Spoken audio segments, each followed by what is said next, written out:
Hi, let's talk about complex numbers. Well, where do they come from? Well, try solving that quadratic. Pause the video maybe and just have a go at it. Okay, done.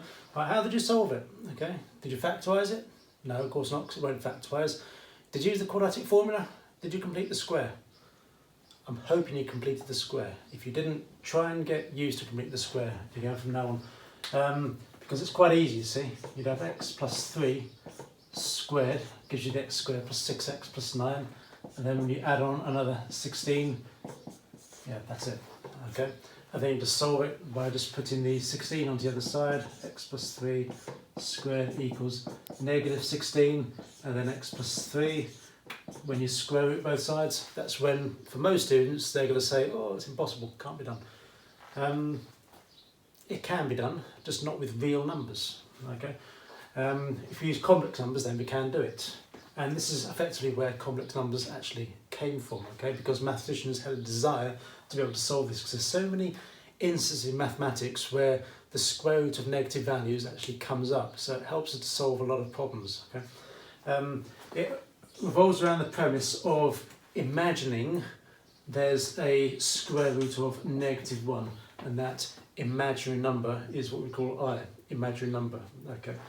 René Descartes called it an imaginary number. Sometimes they're called fancied numbers. Fancied is a word that just went around in those times, okay? I don't know why, it's just one of those popular words, okay? It means like made up, make believe, like, as if that could possibly be true. But yeah, that's what it's called. Thank goodness they didn't use the term fancied numbers, because I can't imagine doing these lessons saying, right, we're going to look about fancied numbers today. It sounds awful. Imaginary numbers, it's got a nice ring to it, I think. Anyway, the square root of negative 1 is I.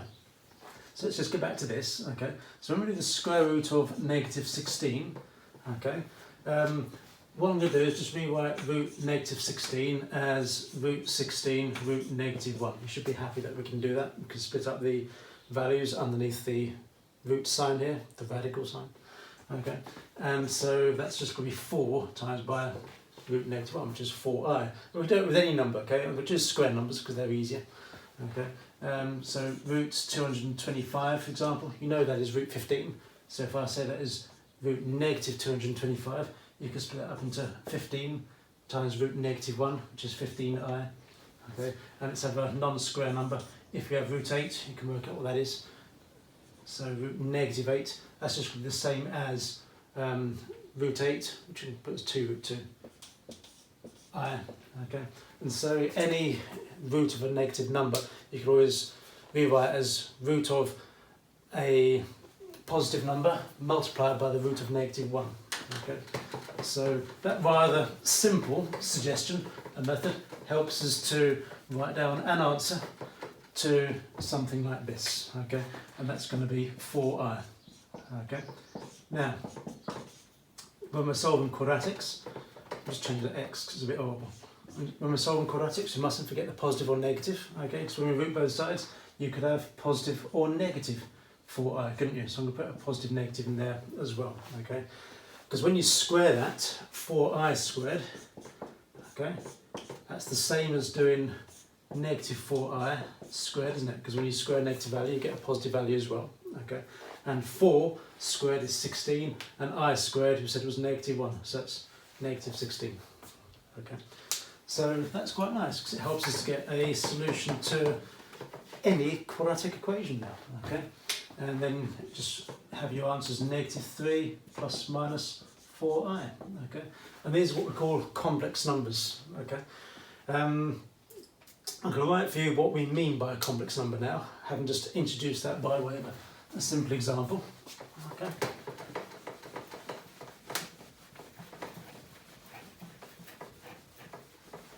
A complex number can be written in the form z. We generally use letter z to represent a complex number.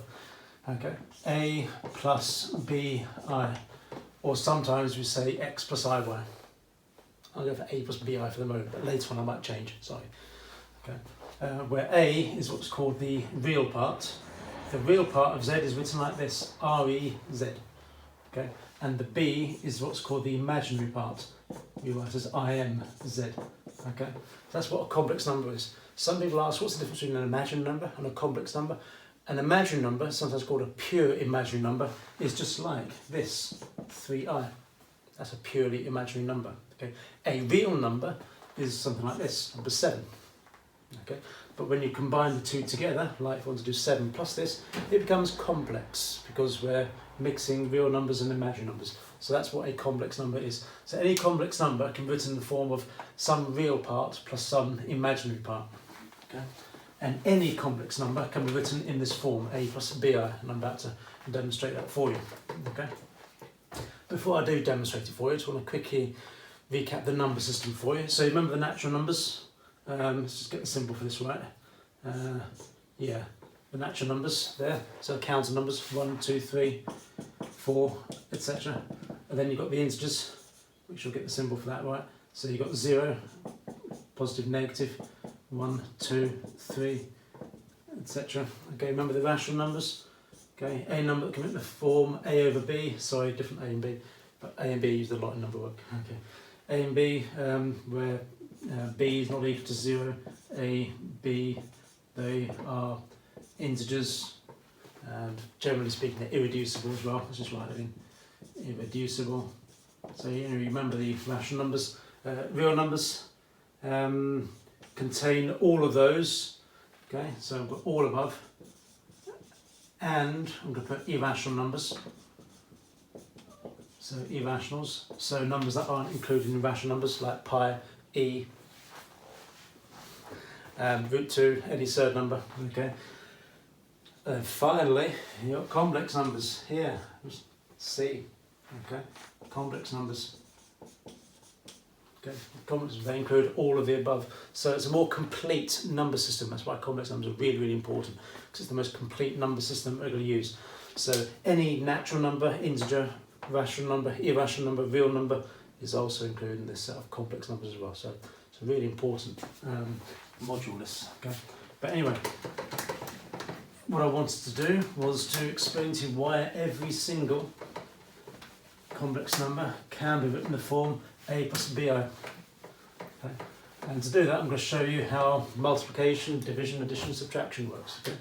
So suppose we've got two complex numbers, call them z1 is equal to, this is a lovely one, you'll see why in another video, why that's a good typical complex number to take 3 plus 4i and call z2 equals 7 minus 5i. Okay, so you can see they've written the form a plus bi already. Okay, what I'm going to ask you to do is just to pause the video and work out these for me. Maybe just wait for me to write these down before you pause it. So that's a z1 times z2, doesn't it? And the last one z1 over z2. Just pause, work them out for me. Done? Great. So what you can do when you add these together, well, the simplest thing is when you add these, you add the real parts and the imaginary parts. Notice the link between when you're dealing with vectors, when you've got like a vector is 3i plus 4j. Okay, and the I and j stand for horizontal vertical components. Don't forget that because it's coming up soon. Okay, it's just linked to vectors. All right. So you add the corresponding components together. So we're going to add the real components together. 3 and 7 is 10. We're going to add the imaginary components together. 4 and negative 5 is negative 1. So that's the first one, 10 minus 5. Same with this, the subtraction. We subtract the real components. 3 subtract 7 is negative 4. And then 4 subtract negative 5 is 9. So that's that. So addition, subtraction, easy. Multiplication, maybe you just want to write it out like this. 3 plus 4i, 7 minus 5i.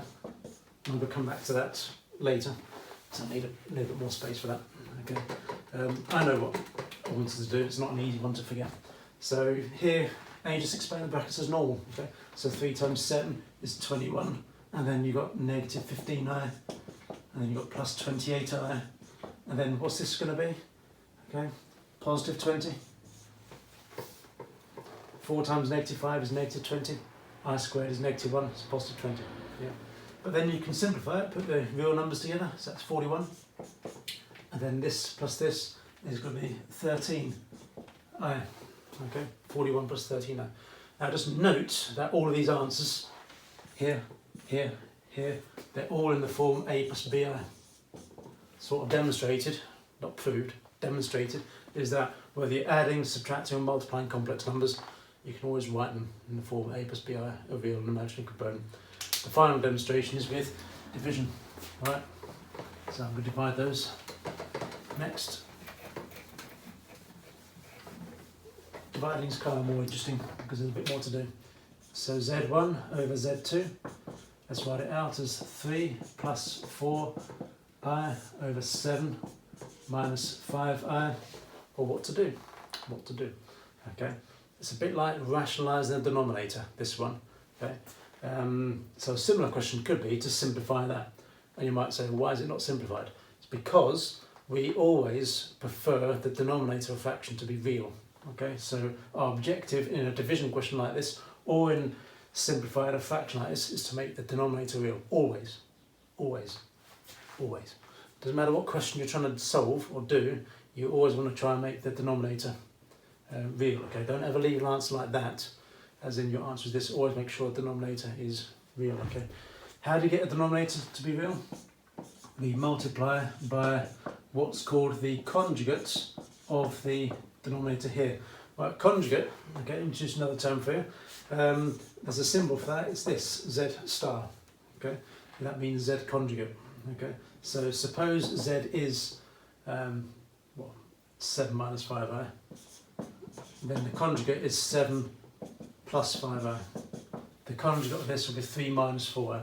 So if z is equal to a plus bi, its conjugate is a minus bi. Okay. Often we refer to complex numbers as conjugate pairs. Oh, spelled the word conjugate there for you. Okay. Do you recall the quadratic equation that we solved? If not, just rewind the video.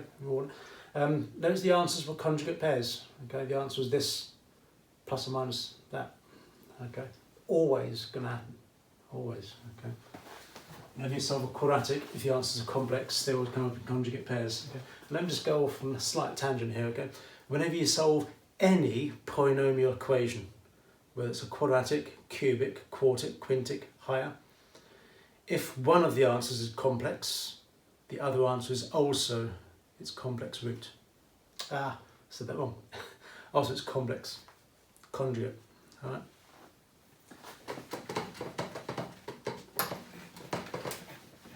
I'm just writing that up here. Okay. So if you've got a polynomial equation and you want to solve it when it's equal to 0, find its zeros or find its roots, find its solutions. Okay. If one of the solutions is, I'm going to write x because I put f of x. Okay. If one of the solutions, let's just say, is 7 minus 10i, then you know another solution is also going to be 7 plus 10i, no matter how large or small this polynomial equation might be. Okay. This is not the time and space for going over a proof of that, but it's rather handy to know. Okay. So complex roots, they always come up in conjugate pairs, which is really fascinating, I think, and you should find that fascinating too. So let's just do this. How do we simplify this? Well, what you do really, this line is not necessary, but I'm just making the point. You're just going to multiply the top two terms together and multiply the bottom two terms together. I mean, I'm sure you saw that, and I didn't really need to write it like that, but there you go, I have. Just to make sure you get it. So, can you do this where you just work out what the real parts are in total? Okay, do it in one go. So what the real parts of this are going to be? So you have 21, okay, then you have to subtract 20. Yeah, agree with that? 20 times I squared, 21 subtract 20. So that's 1, isn't it? Real part. Imaginary part, 28i plus 15i, 43i. Yeah? Good. And on the denominator, the i's will cancel, of course, because we multiply by the conjugate. Okay, difference of two squares, you might otherwise know it as. Okay, so the I terms will cancel, of course, so we'll get this times this, so that's going to be positive 25 and 49, 74. Yeah, okay, happy with that? 49 plus 25, 74. So we can, if you want, that's fine to leave it like that, so I'll put a tick. Yeah, done. Or you can write it like this, 1 over 74 plus 43 over 74 I And the reason I'm writing like that is because you can see, even dividing, you can still write a complex number in the form a plus bi. Okay, so any complex number is always going to be presented in the form a plus bi. Okay, great.